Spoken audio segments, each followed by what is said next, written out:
ATM Mazharul Islam সাহেবের review শুনানির জন্য দিন ধার্য ছিল এবং ওনারা রিভিউটা শুনেছেন এবং রিভিউ অ্যাপ্লিকেশনটা অ্যালাউ হয়েছে 4টা গ্রাউন্ডে। দুটো মেইন গ্রাউন্ড, প্রথম গ্রাউন্ড হচ্ছে যে অ্যাপেলেট ডিভিশন 2019 সালে যে রায় দিয়েছিলেন সেখানে ওনারা ইন্টারন্যাশনাল ল মানেন নাই এবং ইন্টারন্যাশনাল লর সাথে কমপ্লাই করার রিকোয়ারমেন্ট ছিল 1973 এর আইনে। এটা খুব বড় একটা গ্রাউন্ড এবং আইনই বলা আছে মানতে হবে আন্তর্জাতিক আইন, ওনারা মানেন নাই। এই মেইন গ্রাউন্ডে রিভিউ অ্যালাউ হয়েছে। সেকেন্ড যে গ্রাউন্ডে রিভিউ লিভ গ্রাউন্ড হয়েছে, রিভিউ অ্যাপ্লিকেশনটা অ্যালাউ হয়েছে, সেটা হচ্ছে যে ওনারা যেভাবে ইন্টারপ্রিট করেছেন আইনটাকে সেই ইন্টারপ্রিটেশনটা ম্যালাফাইডি ছিল। এই গ্রাউন্ড আমরা নিয়েছি, এটা আমাদের বক্তব্য ছিল এবং এই গ্রাউন্ডেও আমাদের রিভিউ অ্যাপ্লিকেশনটা অ্যালাউ হয়েছে এবং লিভ গ্রাউন্ড হয়েছে।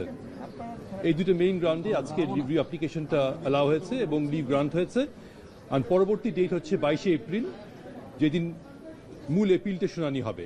এই যে 4টা গ্রাউন্ডে লিভ দেওয়া হলো, ওই 4টা গ্রাউন্ডে মূল এপিলটার শুনানি হবে।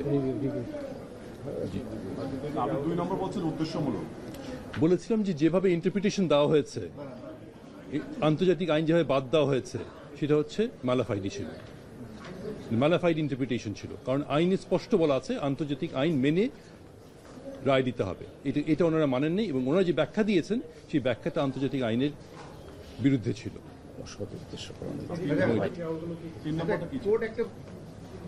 আচ্ছা, 3 নম্বর পয়েন্ট ছিল এই কেসের সাথেই রিলেটেড, সেটা হচ্ছে যে ফ্যাকচুয়াল পয়েন্ট ছিল। ফ্যাকচুয়াল পয়েন্ট হচ্ছে যে অনেক দূর থেকে দেখেছে, 3 কিলোমিটার থেকে আইডেন্টিফাই করেছে, 5 কিলোমিটার থেকে আইডেন্টিফাই করেছে। এটা হিউম্যানলি পসিবল না একটা মানুষকে আইডেন্টিফাই করা 5 কিলোমিটার দূর থেকে। এটা ছিল 3 নম্বর পয়েন্ট।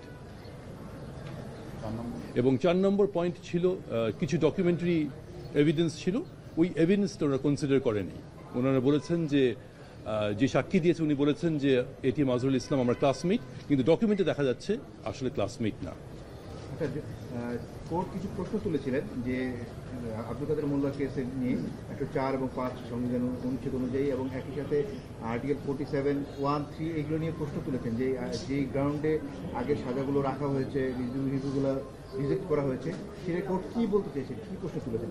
প্রশ্নটা ওরকম ছিল, প্রশ্ন হচ্ছে রিভিউটা কোন আইনে হয়েছে, রিভিউটা কি আর্টিকেল 105-এ হয়েছে কিনা, এটা নিয়ে প্রশ্নটা রেজ হয়েছে। আমাদের এটা ক্লারিফিকেশন করে দিয়েছি কোর্টকে আমরা যে এটা রিভিউ নট আন্ডার আর্টিকেল 105, এটা রিভিউ হয়েছে কোর্টের ইনহেরেন্ট পাওয়ারের আন্ডারে। এটা আব্দুল কাদের মোল্লা জাজমেন্টে ডিসাইড করা হয়েছে এবং আমরা ওভাবেই এসেছি। ট্রেডিশনাল ওয়েতে রিভিউটা হয়নি, এটা হয়েছে under courts inherent power, not under article 105।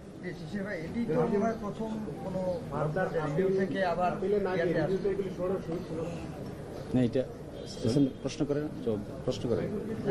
এটাই তো মনে হয় প্রথম যে রিভিউ থেকে আবার অ্যাপিলে আসলো।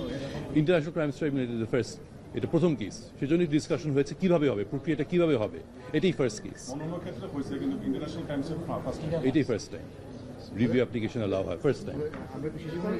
আইনের ব্যাখ্যাটা জানতে চাই, দিয়েছে আপনি একটু বলতেন। এটা এসএন ভাই বলুন। না না, এসএন ভাই বলুন। কোন আইনের ব্যাখ্যাটা বলেন? আইনের ব্যাখ্যাটা কোনটা? যে অনুযায়ী রিভিউ হয়েছে, আগেগুলো তো ইয়ে হলো কোর্টের ইনহেরেন্ট পাওয়ারে হয়েছে, কোর্ট অনুমতি দিচ্ছে।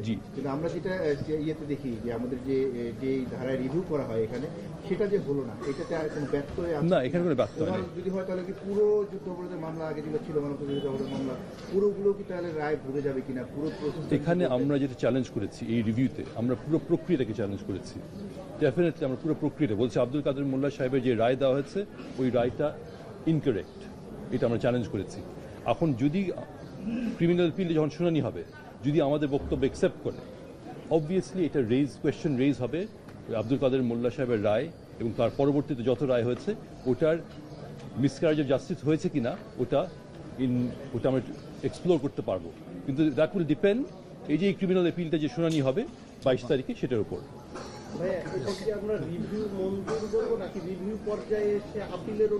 রিভিউ এটা রিভিউ অ্যাপ্লিকেশনটা অ্যালাউ হয়েই এটা লিভ গ্রান্ট হয়েছে।